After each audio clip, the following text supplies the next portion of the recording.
cours d'autonomie, on avait un travail à faire pour sensibiliser les parents sur l'autonomie de leurs enfants. J'ai décidé de chercher à comprendre le point de vue des parents face à ça, pour ensuite pouvoir cibler les bons aspects à sensibiliser. Donc, au cours des prochaines minutes, vous aurez les points de vue de différents parents ayant différents nombres d'enfants et venant de différents milieux.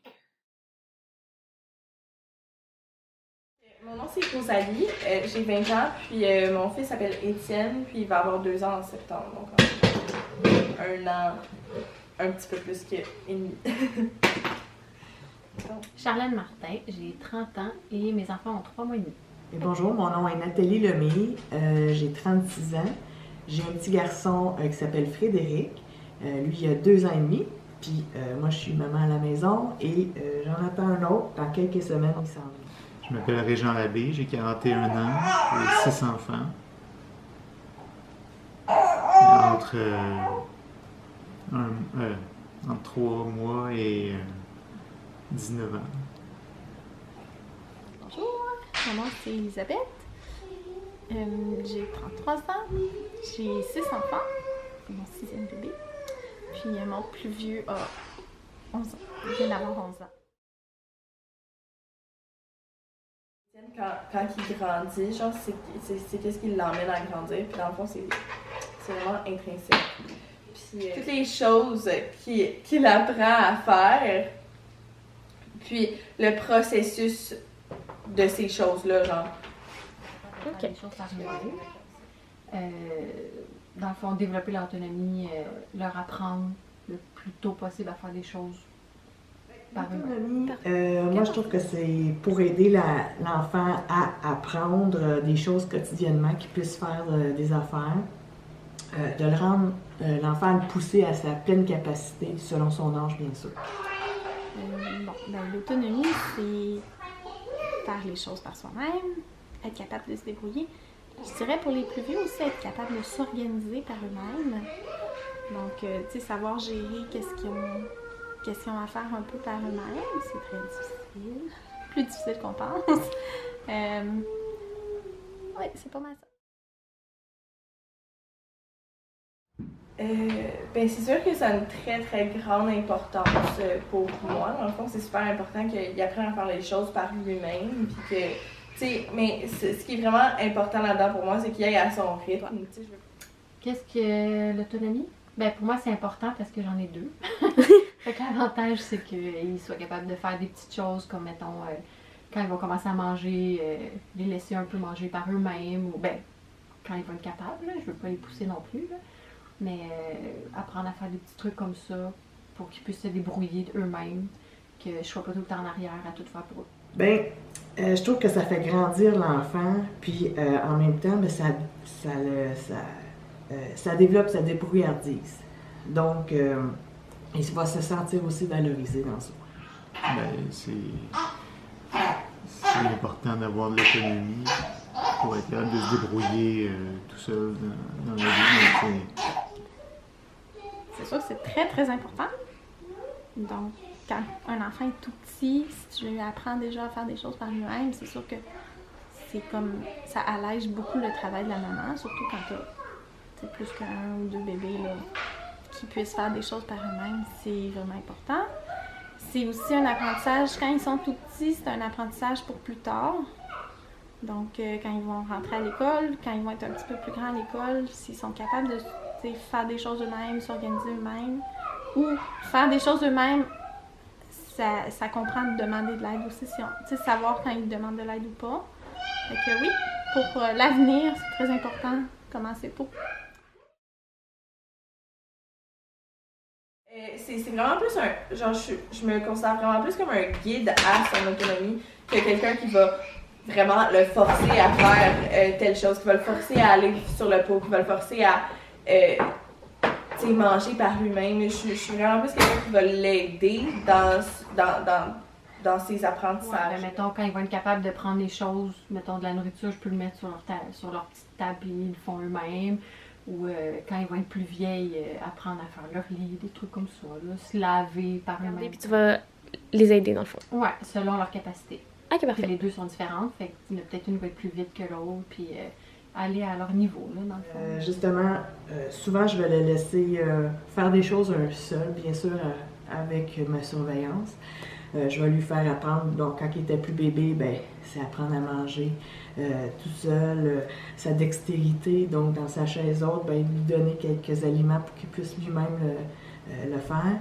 Ben, par la suite, c'est plus vieux comme là, que 2 ans et demi, ben, c'est de lui faire choisir, préfères-tu ce chandail-là ou celui-là?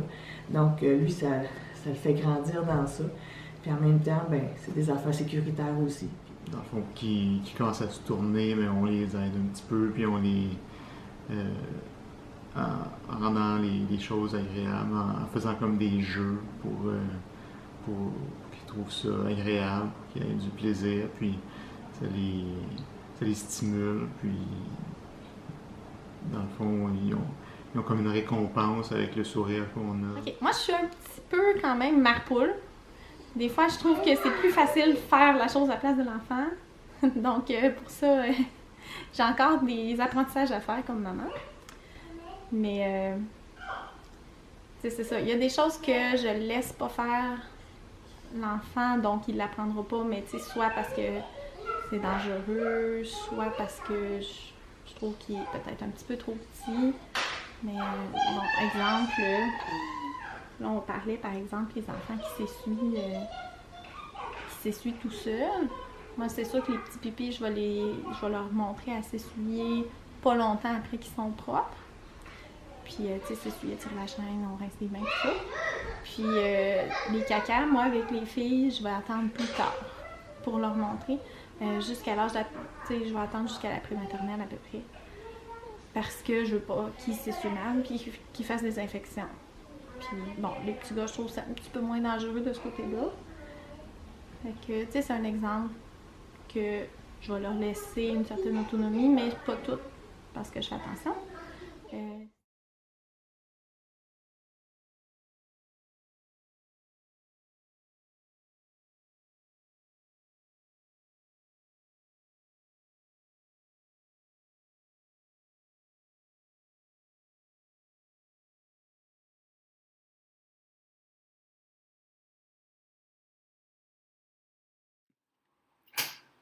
Donc, suite aux entrevues, j'ai fait plusieurs observations, en commençant par l'autonomie n'est vraiment pas vue de la même façon par toutes les familles.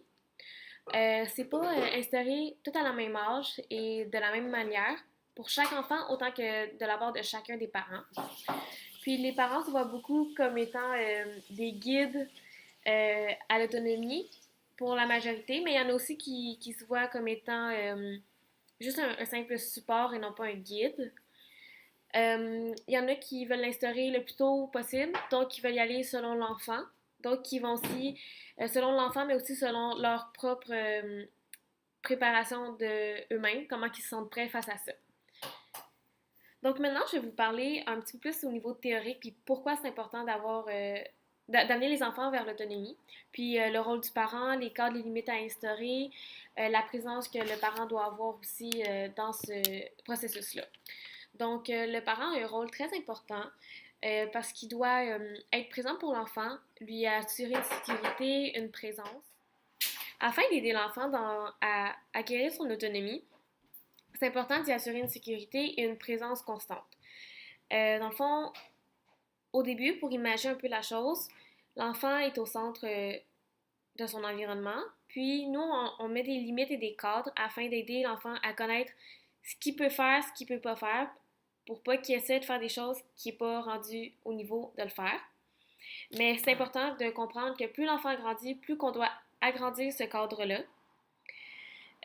Aussi, le parent, c'est important qu'il soit présent parce que ça va aider à créer une bonne relation entre l'enfant et son parent.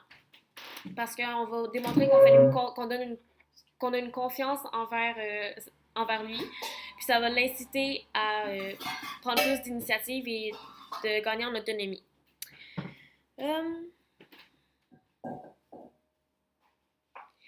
Le danger souvent que les parents ont, c'est de tout faire pour l'enfant, puis c'est un danger parce que ça peut créer une frustration à l'enfant, puis on y passe un message comme quoi qu'il n'est pas capable de faire sans nous, ce qui est quand même dangereux, un couteau à double tranchant, surtout pour l'avenir et plus tard quand il va être plus grand, ou dans les situations d'urgence, ou juste dans des petites situations banales. C'est autant mettre propre les enfants que les guider à prendre des simples décisions pour eux-mêmes ou pour d'autres personnes. Dans le fond, c'est un investissement énorme puis qui prend beaucoup, beaucoup de temps, mais c'est tellement important pour plus tard. Que l'enfant devienne autonome, ça va permettre à l'enfant de trouver ce qu'il aime, puis ensuite de pouvoir de définir sa personne. Puis c'est important, en tant qu'adulte, de montrer à l'enfant qu'on n'apprend pas tout du premier coup, puis que leur montrer que nous aussi, on se trompe, puis que nous aussi, on doit faire preuve de persévérance pour réussir dans la vie.